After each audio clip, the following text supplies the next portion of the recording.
Élodie Richard, bonjour. Bonjour. Vous êtes responsable de la communication à l'EDNH, l'École de diététique et de nutrition humaine. Alors vous connaissez bien les formations dans le domaine de la diététique et de la nutrition.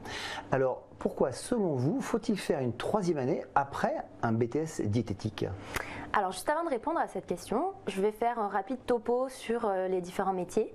Si vous voulez être diététicien, c'est le BTS diététique, le bac+2.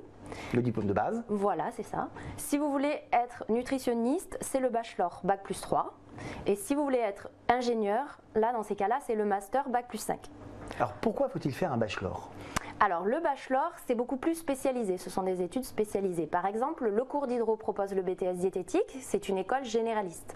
Le DNH, l'école de diététique et de nutrition humaine, propose le bachelor et le master, qui est une école spécialisée. Donc pourquoi faire une troisième année ? La troisième année d'abord, c'est quoi ? La troisième année, c'est devenir professionnel. Et comment on le devient ? En alliant la théorie à la pratique. Donc la théorie à l'EDNH, ce sont d'abord les enseignements. Donc parmi les enseignements que l'on voit en troisième année, il y a la psychologie par exemple, qu'on ne voit que peu en BTS.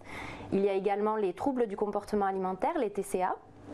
Également l'anglais renforcé, l'anglais scientifique renforcé.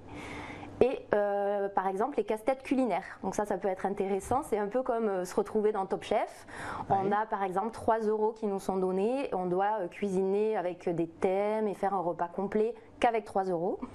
Ou bien on peut aussi cuisiner à l'aveugle. Donc là dans ces cas-là, c'est goûter certains plats et sans avoir la recette, être capable de les reproduire à l'identique. Donc ça, ce sont les enseignements. Pour la théorie, ensuite, on peut passer à la pratique. La pratique, qu'est-ce que c'est ? Ce sont les stages. Tout d'abord, il y a un stage de 6 mois. Donc le DNH, c'est la seule école en France qui propose un stage aussi long de fin d'études, qui est forcément donc rémunéré et qui est comme un tremplin où on peut intégrer le marché du travail directement après ce stage. Donc ça, c'est important. Ensuite, en plus des stages, il y a également l'accès à la clinique de la nutrition. Donc la clinique de la nutrition, elle est intégrée au sein même des écoles de l'EDNH et c'est pour donner nos propres consultations à tout type de patients, donc des patients extérieurs. Donc, ce qui est bien, c'est qu'on peut ainsi étudier plusieurs cas cliniques et vraiment mettre en pratique la théorie des enseignements. Et ensuite, en plus des cliniques de la nutrition, il y a le fameux salon de la nutrition qui est organisé par nos étudiants de l'EDNH. Et c'est par exemple, ce salon consiste à recevoir des professionnels autour de conférences sur l'alimentation, des professionnels du médical, du paramédical, et vraiment tout organisé de A à Z. Donc ça, c'est vraiment professionnalisant pour nos étudiants.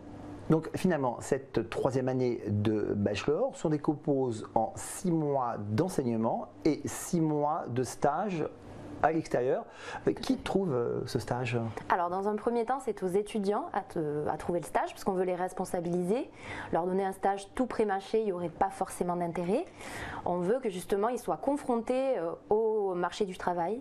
Par contre, dans un deuxième temps, on a une liste de partenariats, on sait ce qu'ont fait nos anciens étudiants, donc ça peut les aider à trouver un stage plus facilement ou en tout cas à avoir des pistes de stage. Au final, si on devait résumer en une phrase l'intérêt de faire une troisième année après le BTS diététique.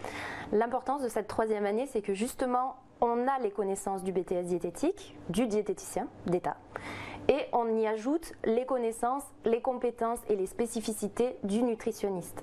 Donc c'est beaucoup plus complet. Élodie Richard, merci. Merci à vous.